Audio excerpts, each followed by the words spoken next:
दशहरे के 10 पाप को धोने के लिए मात्र एक दिन है गंगा दशहरे का दिन। आज के दिन जो शिव जी को जल चढ़ाता है, शंकर भगवान कहते हैं भले उसने उसमें गंगा जल डाला नहीं डाला, पर मेरे ऊपर जब जल चढ़ाता है शिव जी कह देते हैं आज के चढ़े हुए जल को मैं गंगा जल बना देता हूं। आज गंगा दशहरे का दिन।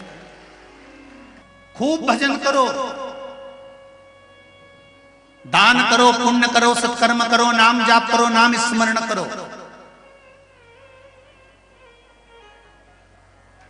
और शिव मंदिर में चढ़े हुए जल का थोड़ा सा सिंचन जरूर करो। क्या है आज? गंगा दशहरा। गंगा दशहरे का मतलब जानते हो आप लोग? केवल गंगा जी का नाम ले लेने से, एक लोटा जल शंकर भगवान को आज समर्पित कर देने से, या गंगा जल का एक जरा सा छींटा शरीर पर पड़ जाने से 10 पापों से मुक्ति मिल जाती है। दशहरा का मतलब है 10 पाप से मुक्त हो। पहला पाप है किसी के घर का बिना पूछे कोई सामान उठाकर हमने भोग कर लिया हो तो उस पाप से मुक्ति। गंगा दशहरे के 10 पाप से मुक्ति दिलाता है गंगा दशहरा। दूसरा, किसी ब्राह्मण किसी गुरुजन को मुख से अपशब्द कह दिया हो तो आज ही का दिन है जिस दिन पाप कर्म से मुक्ति मिल जाती है। तीसरा, किसी स्त्री को, किसी नारी को, किसी कन्या के प्रति, स्त्री के प्रति, नारी के प्रति अगर गलत सोच लिया हो या गलत कर्म हमने कर दिया हो तो उस पाप से मुक्ति गंगा दशहरे का दिन दिला देता है। चौथा,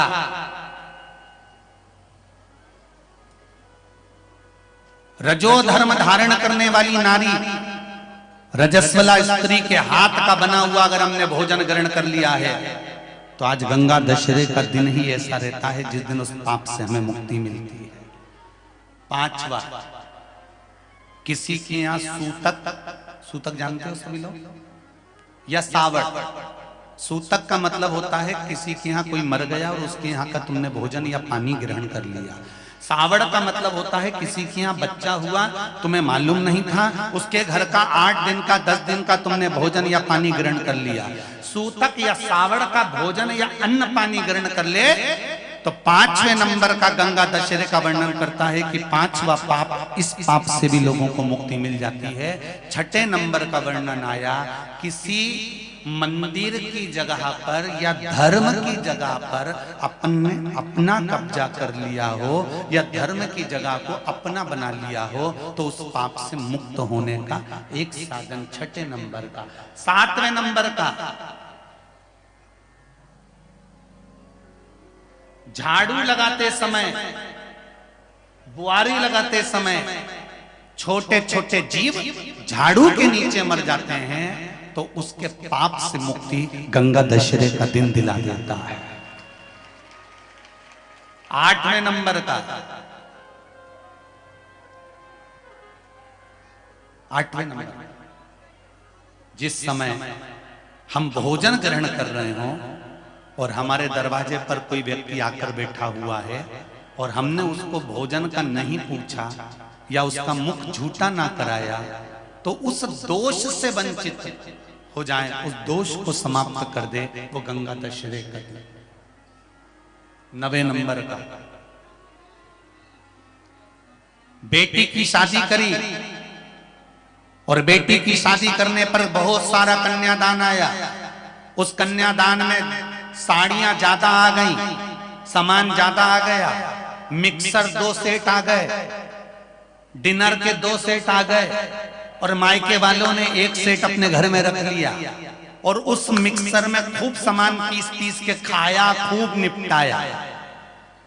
बेटी के कन्यादान का सामान घर में रखकर उसका भोग करने पर जो पाप लगता है 9वें नंबर का कहता है गंगा दशहरे का दिन उस पाप को धो देता है।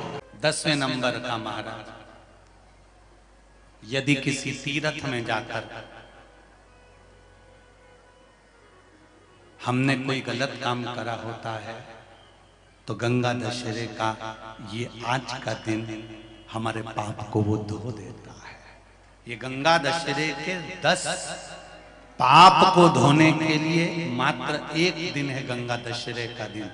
आज के दिन जो शिव जी को जल चढ़ाता है, शंकर भगवान कहते हैं भले उसने उसमें गंगा जल डाला नहीं डाला, पर मेरे ऊपर जब जल चढ़ाता है शिव जी कह देते हैं आज के चढ़े हुए जल को मैं गंगा जल बना देता हूं। आज गंगा दशहरे का दिन। खूब भजन करो, दान करो, पुण्य करो, सत्कर्म करो, नाम जाप करो, नाम स्मरण करो।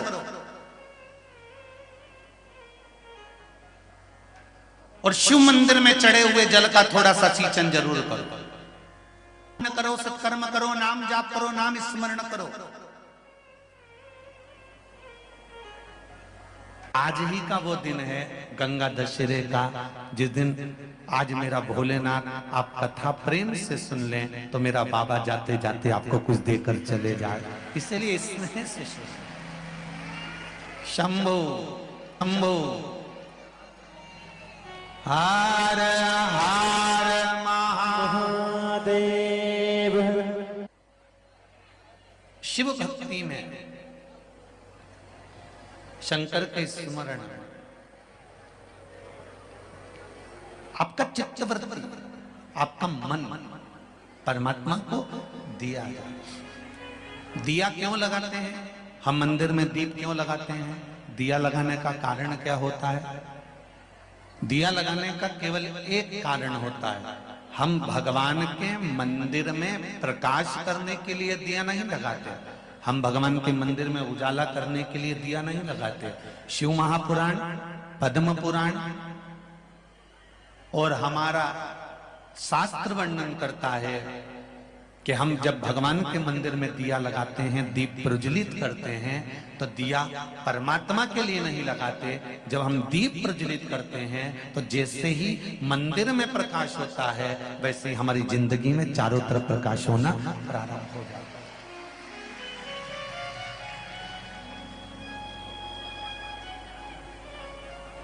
दीप का मतलब क्या होता है? सूर्य देवता की साक्षी। शिव पंचायत, शिव महापुराण की कथा आप लोगों ने सुनी थी? शिव पंचायत, शिव महापुराण की कथा यदि आप लोगों ने सुनी थी तो उसमें वर्णन करा था कि प्रत्येक पूजन में, अर्चना में, यज्ञ में, अनुष्ठान में, भगवान की भक्ति में सूर्य की साक्षी होना जरूरी होता है।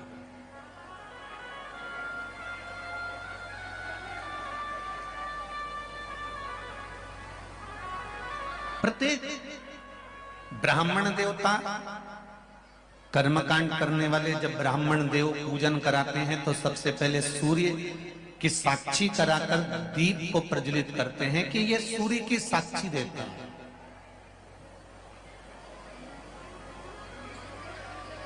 ये केवल सूर्य नहीं है, ये केवल दीप नहीं है, ये सूर्य की साक्षी देने वाले।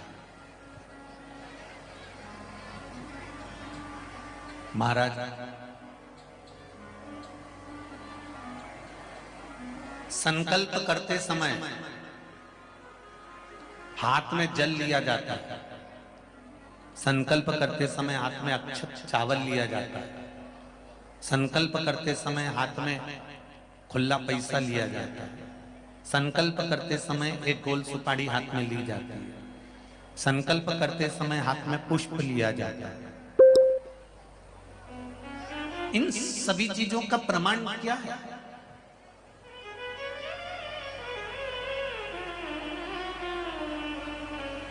क्यों इन चीजों का प्रमाण कहा गया कि संकल्प लेते समय हाथ में जल लीजिए, संकल्प लेते समय हाथ में चावल लीजिए, संकल्प लेते समय हाथ में आप कुछ मुद्रा धारण कर लीजिए, कोई सुपारी ले लीजिए, जल ले लीजिए? इनका प्रमाण क्या है? अगर किसी कर्मकांडी ब्राह्मण से पूछेंगे तो वो बताएगा इस जल में, अक्षत में, सुपारी में, मुद्रा में, पुष्प में हमारी एक पीढ़ी संकल्प देने के लिए नहीं आई है। जब ब्राह्मण संकल्प छुड़ाता है, गोत्र बुलवाता है, नाम का स्मरण ब्राह्मण देवता कराते हैं, तब हाथ में जो वस्तु रखी होती है वो वस्तु केवल एक कुल को तारने वाली नहीं होती, वो संकल्प देने वाली वस्तु 7 पीढ़ी को तार देती है, 7 कुल को तार देती है। उसी तरह मंदिर में लगाया गया दिया केवल मंदिर को प्रकाशित नहीं करता, मंदिर में लगाया गया दीप केवल मंदिर को उजाला नहीं करता, मंदिर में लगाया गया दीप सबसे पहले अगर प्रकाश देता है, सबसे पहले उजाला देता है। तो हमने जैसे ही दीप को प्रकट करा और प्रकट करते से वो दिए ने सबसे पहले प्रकाश हमारे हृदय में करा और हमारी जिंदगी में करा, हमारे जीवन में वो प्रकाश करा।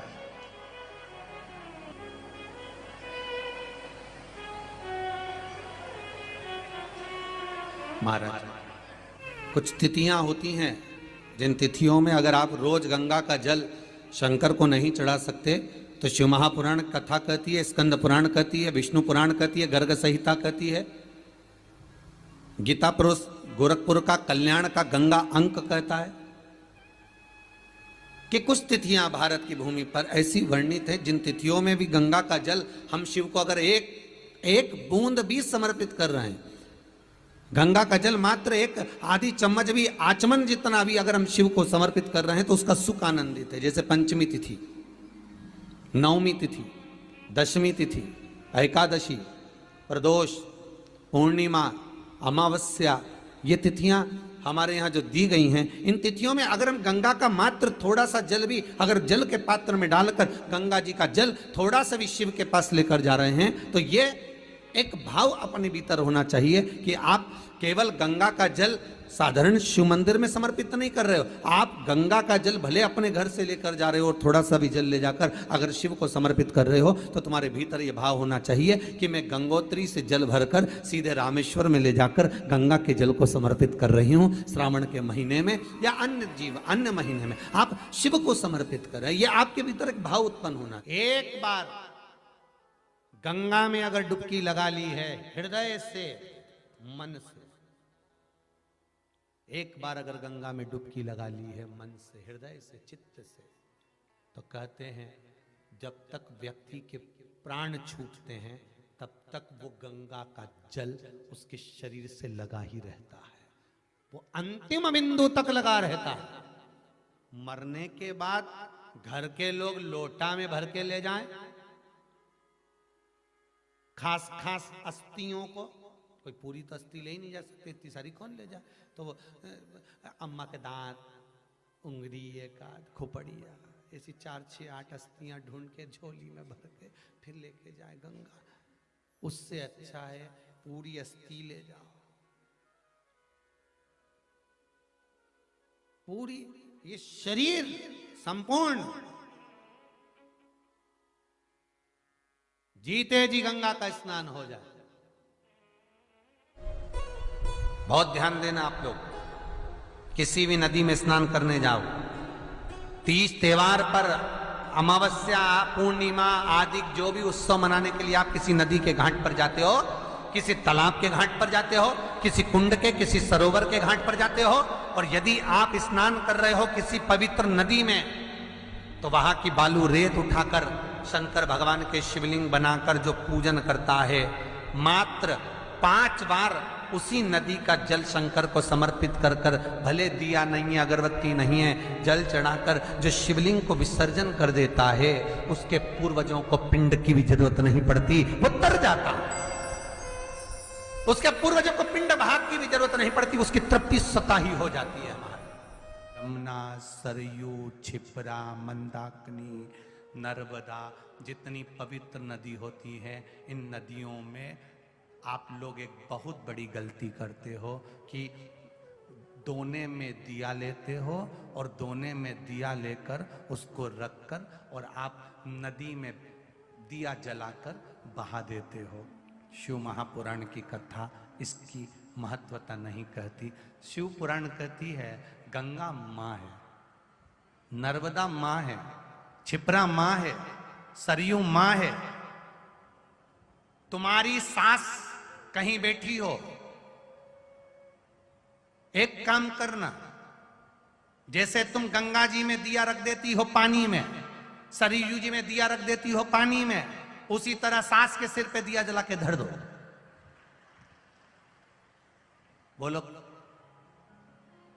धर सकते हो? जब धीरे धीरे दिए में आग लगेगी, दिया जलते जलते दोने में आग लगेगी, दोना जलेगा और तुम्हारी सास का फिर सिर जलना प्रारंभ होगा। अच्छा लगेगा? नहीं। गंगा में दिया छोड़ा, दिया जलते जलते हवा में दोना जला, दोना जला तो वो गंगा का जल में चोट पहुंची। गंगा कहती है तो पुण्य कमाने आई थी और मुझे आग लगा के जा रही है। पवित्र नदी को शुद्ध रखिए, उसमें पवित्रता का विशेष ध्यान रखिए। यहां तक शिव महापुराण की कथा कहती है, अपने स्नान के कपड़े भी अगर तुम घाट पर किसी के कहने पर छोड़ कर आ रहे हो, कई लोग, कोई कह देता है तुम्हारे ऊपर ये रोग लग गया, तुम्हारे ऊपर ये बीमारी हो गई, नदी पे नहाने जाना, अपने कपड़े छोड़कर आ जाना।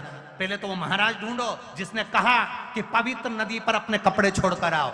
नदी को हमेशा, पवित्र नदी को पवित्र रहने दो। मेरे राम जी जब चित्रकूट होते हुए चले गए, मेरे राम जी जब अयोध्या से लंका तक गए, बीच में इतनी पवित्र नदी पड़ी थी, मेरे राम जी ने एक जगह पर अपने वस्त्र को नहीं छोड़ा, न वस्त्र को पानी में निचोड़ा। मेरे राम जी ने स्नान करा, स्नान कर कर पानी ले जाकर दूर अपने वस्त्र को निचोड़ा, कहीं ये मेरे वस्त्र का पानी पवित्र नदी में ना चले जाए। वो मेरे राम थे जो मार्ग बताते जा रहे थे। और आज के जमाने में लोग, एक जनी ने दिया जला के छोड़ा, बड़ी खुश हुई, वो भेरिया वो भेरिया वो भेरिया वो भेरिया वो भेरिया इतनी दूर तक चले गया। अब गंगा जी ने भी कह दिया अब की तो आ गई, अगली बार आ, अगली बार आ। इतनी प्लानिंग करिए, हरिद्वार जाऊंगी, हरिद्वार जाऊंगी, हरिद्वार जाऊंगी, हर बार प्लान बनाती थी, बद्रीनाथ जाऊंगी, केदारनाथ जाऊंगी, हर बार प्लान बनाती थी, अब की बार जाऊंगी, अब की बार जाऊंगी। भगवान घर में ऐसी बांधा ला के रख देता कि तुम्हें हरिद्वार तक बुलाता ही नहीं। अब सोचती मैं बस एक ही बार होके आई, फिर तो मेरा जाना ही नहीं हुआ। कभी तुमने गंगा जी से पूछा कि बार बार जाना क्यों नहीं हो रहा? गंगा जी खुद नहीं बुला रही, आग लगा के चली जाएगी। गंगा जी खुद नहीं, पवित्रता का ध्यान रखिए, हम उसकी शुद्धता का ध्यान रखिए।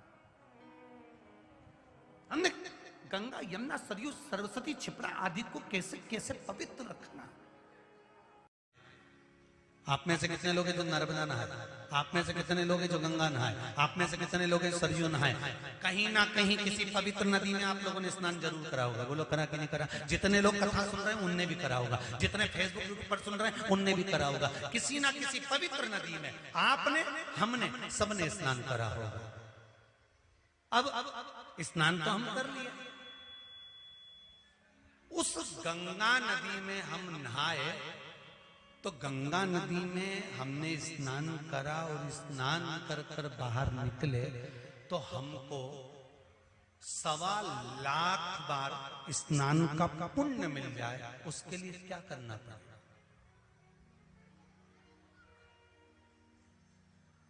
एक डुबकी लगाए हो मारा और कह रहे हो कि 1.25 लाख डुबकी का फल चाहिए, तो क्या करोगे? 1.25 लाख डुबकी का फल पाने के लिए क्या करना पड़ेगा?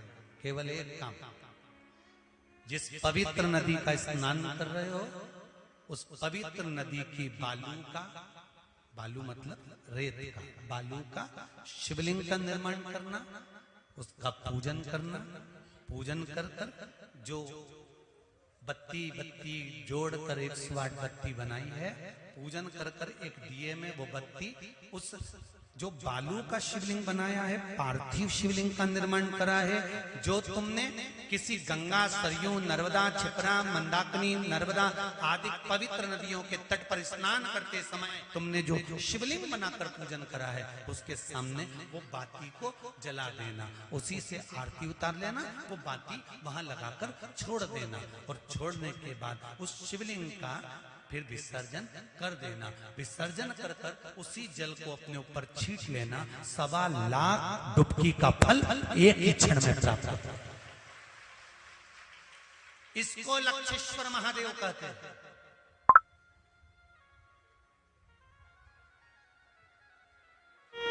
दो जगह पर धान, धान जानते हो, चावल, जौ, चावल, धान माना गया। ध्यान दीजिएगा। एक किसी नदी के तट पर, पवित्र नदी जो भी हो, गंगा, यमुना, सरयू, सरस्वती, इस नदी के घाट पर थोड़ा सा भी चावल का 8 दाना भी, 10 दाना भी, एक चुटकी चावल भी अगर हम पटक देते हैं, दान दे देते हैं, घाट पर रख देते हैं, तो कहते हैं वो दान कभी छिन्न नहीं होता, कभी समाप्त नहीं होता। एक घाट का दान, दूसरा तीर्थ का दान। तीर्थ से मतलब है किसी पुरी में, मोक्षपुरी में आप पहुंचे हैं, अयोध्या, कांची, अवंतिका, मथुरा आदि आदि, जिस पुरी में हम पहुंचे हैं, उस पुरी में आपने अगर अन्न का एक दाना भी दान दिया है तो वो महाराज छिन्न नहीं होता, वो भी अजर और अमर, उसकी भी अमर, उससे नष्टता नहीं।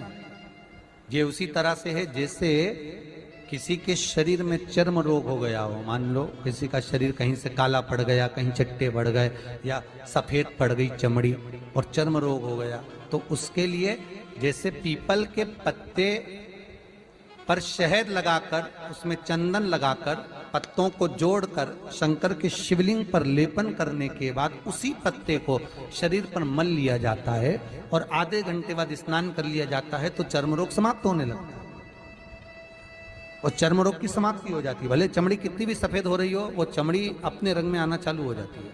तो जैसे चर्म रोग के लिए सुख का भान है, उसी तरह शिव उपासना के लिए दान का बड़ा महत्व है कि हमें 2 जगह कर किया गया दान। एक कहां, जम के बोलो, किसी पवित्र नदी के घाट पर, घाट पर रखना है, भले 2 दाने 4 दाने रखो, 6 दाने रखो, पर अन्न का दाना। और दूसरा कहां,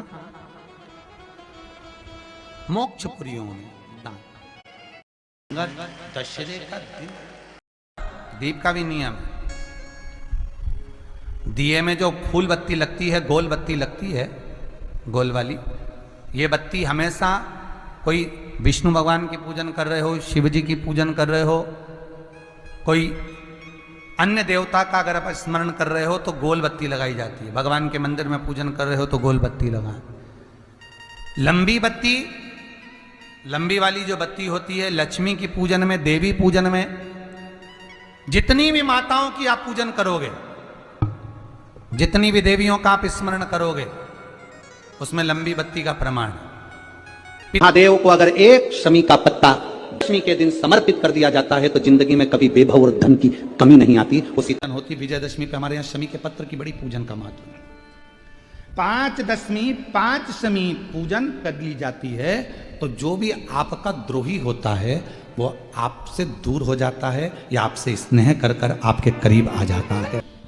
5 कोई सी भी दशमी पर शमी के वृक्ष के नीचे जाइए, घी का दीपक लगाइए, शुद्ध जल तांबे के पात्र में लेकर जाकर अर्पित करिए। पहले दीप जलाना, उसके बाद शमी के पौधे में जल डालना और पौधे उस वृक्ष के नीचे बैठकर जल चढ़ाकर वहीं पर एक चावल का दाना समर्पित कर कर बाबा से प्रार्थना करना कि बाबा मुझे बहुत कष्ट है, ये मेरा एक तकलीफ मुझे दे रहा है, बस आप मेरी तकलीफ को दूर करना। शिव की ऐसी कृपा होगी। कोई सी भी 5 दशमी आप चुन लीजिए, परंतु वो दशमी अमावस्या के पहले वाली नहीं होना चाहिए, वो पूर्णिमा के पहले वाली दशमी। ऐसी गाय का घृत थोड़ा सा हाथ में लगाकर, भले 1 चम्मच ना हो, 1 कटोरी ना हो, आधी चम्मच भी ना हो तो 2 आधी चम्मच ना हो तो 2 बूंद ना हो तो 1। अगर मेरा भोलेनाथ तुम्हारी नहीं सुन रहा है तो 1 लोटा जल, 1 दुर्वा और 1 बेलपत्र, ये 3 चीजें लेकर जल जब चढ़ाओ तो पहले गणेश जी का स्थान, फिर कटी भाग, फिर शिवलिंग। समझ में आ गया? गणेश जी का स्थान, कटी भाग जलाधारी, फिर शिवलिंग। दुर्वा गणेश जी के स्थान पर समर्पित कर दो और बेलपत्री अशोक सुंदरी वाली जगह पर समर्पित कर दो। ये 3 चीजें अगर आप 2 हफ्ते में, 1 महीने में अगर एक बार भी अगर करते हो तो देवादिदेव महादेव आपकी मन की कामना पूर्ण जरूर करते हैं, ये निश्चित। मास 10वीं तिथि को जो दीप दान करता है उसके घर में कभी संपदा की कमी नहीं आती है। नीम के पत्ते को चाहे 21 हो, 11 हो, 51 हो, तिथि को उसको शहद में डुबोकर शंकर भगवान के शिवलिंग पर उसको श्रृंगार करो। केवल चढ़ाना नहीं है, जब शहद में डूब जाएगा तो वो चिपक जाएगा। शिव का श्रृंगार करो। क्या होगा इससे? तो लिंग पुराण कहती है, नर्मदा पुराण कहती है, शंकर का जब हम शमी के पत्ते को शहद में डुबोकर श्रृंगार करते हैं, शंकर कहते हैं इसने मेरा श्रृंगार करा है, तो क्यों ना मैं भी इसका धन का श्रृंगार कर इसको कर्ज से मुक्त कर दूं, तब कर्ज चुकता।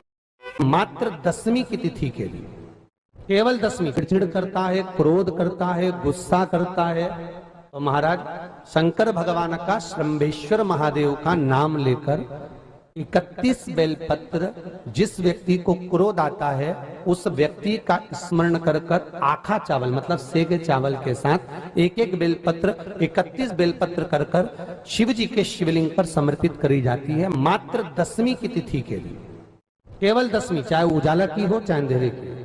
कौन से महादेव का नाम लेना है? श्रंभेश्वर महादेव, शिव जी का एक। 10वीं तिथि को बेलपत्र, 1 लोटा पानी, 1 जल का पात्र, और उस 7 बेलपत्र में भी मध्य की बेलपत्र में बीच वाली पत्ती पर केसर का भाग घिस कर चंदन बनाकर उससे ओम लिखकर, और दोनों जो पत्तियां हैं उस पर गणेश जी, रिद्धि सिद्धि और माता पार्वती जी का, कार्तिकेय जी का स्मरण कर कर उस पत्ती पर केसर चंदन की बिंदी लगाकर बाबा देवादिदेव महादेव को अशोक सुंदरी की जगह पर समर्पित करी। और उसी में से 1 बेलपत्र वापिस बाबा से लेकर आइए कि मेरा ये कार्य है बाबा और आपको करना है। लाखों के दुखड़े जो तू हर गया डमरू वाले, फिर मेरे दुखड़ों को देखकर क्यों डर गया डमरू वाले। बाबा तेरे भरोसे पर यह कार्य। शिव से निवेदन कर कर 1 बेलपत्र बाबा की वापिस लेकर आए, उसको संजो कर रखे। 1 लोटा जल, 1 जल का पात्र लीजिए, उस जल के पात्र को लेकर उसमें थोड़ा सा लाल चंदन डालकर बेलपत्री के वृक्ष के नीचे और देवादिदेव महादेव को चढ़ाना प्रारंभ कर दीजिए। शिव को चढ़ाना थोड़ा सा जल, उसके बाद में 1 लोटा जल स्वच्छ फिर शिव जी को चढ़ाओ। प्रयास करो बेलपत्री मिले, बेलपत्री पर लाल चंदन 3 पत्तियों पर लगाकर लाल चंदन